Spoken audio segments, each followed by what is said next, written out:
سلامونه او نیکې هیلې. راځو د غورغشت د ستر ټولنیز ګروپ یو بل قبیلې ته ګدون ته یا جدون. په غورغشتي پښتنو کې یو بله پښه ګدون یا جدون دی چې وړاندې نیکه یې اشرف نومېده. د روایاتو له مخې یو عابد سړی و چې بیا وروسته په ګدۍ مشهور شو. په سر کې په دره ځانګو، سالار او منصور وویشل شول.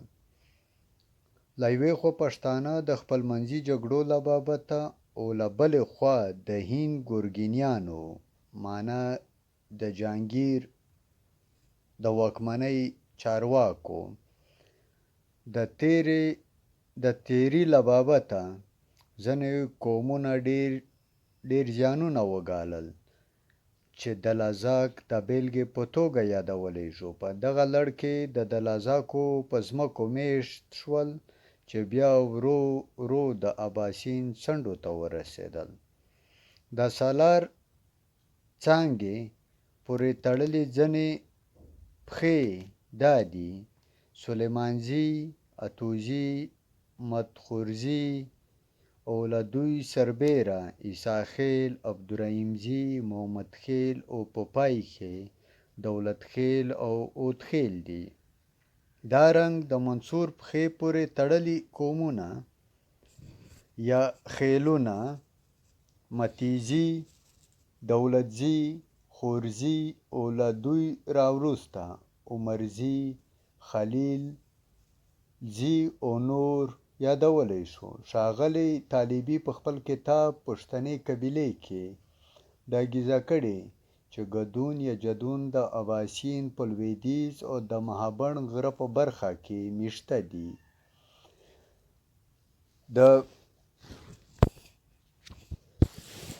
شهسوار سنګروال صاحب په خپل کتاب کې لیکي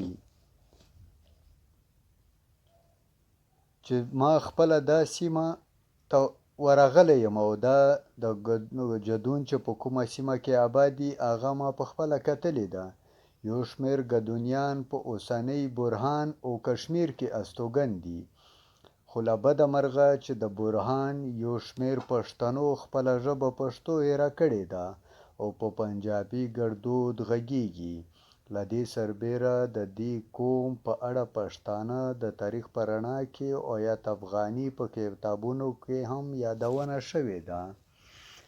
جدون په پښتني ننګ او غیرت ټینګ خلک دي، د میلمنو عزت او درناوی کوي.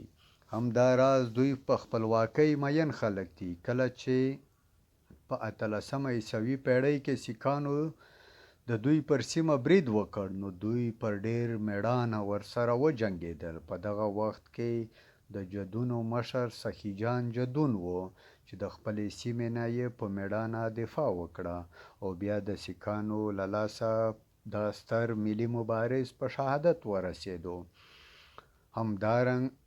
همدارنګه د انګریزي ښکېلاکګرو په وړاندې هم د دوی مبارزې د پښتنو د تاریخ ویاړلي او د قدر وړ بابونه دي.